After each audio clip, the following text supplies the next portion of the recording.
ನಮಸ್ಕಾರ ಸ್ನೇಹಿತರೆ, ಇದು ನಿಮ್ಮ ಯೂಟ್ಯೂಬ್ ಚಾನಲ್. ಬಿಗ್ ಬಾಸ್ ಮನೆ ಎಂದರೆ ಆಟ, ತಂತ್ರ ಮತ್ತು ಭಾವನೆಗಳ ಮಿಶ್ರಣ.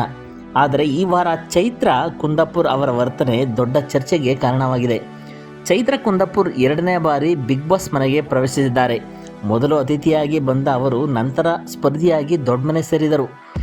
ಆರಂಭದಲ್ಲಿ ಶಾಂತವಾಗಿ ಆಟಾಡುತ್ತಿದ್ದ ಚೈತ್ರ ಕುಂದಾಪುರ್ ಈ ವಾರ ಏಕಾಕಿ ಭಾವುಕರಾಗಿದ್ದಾರೆ.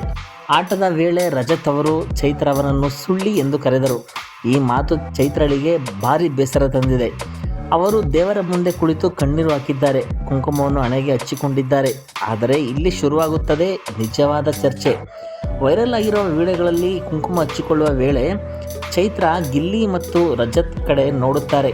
ಅವರು ನೋಡುತ್ತಿದ್ದಾರಾ ಎಂದು ಖಚಿತಪಡಿಸಿಕೊಂಡಂತೆ ಕಾಣುತ್ತದೆ. ಈ ವಿಚಾರವನ್ನು ರಾಶಿಕಾ ದೊಡ್ಡ ಮನೆಯಲ್ಲಿ ಚರ್ಚೆ ಮಾಡಿದ್ದಾರೆ. ಇದರಿಂದ ನೆಟ್ಟಿಗರು ಇದು ಭಾವನೆಯಲ್ಲ, ಸ್ಟ್ರಾಟಜಿ ಎಂದು ಹೇಳುತ್ತಿದ್ದಾರೆ.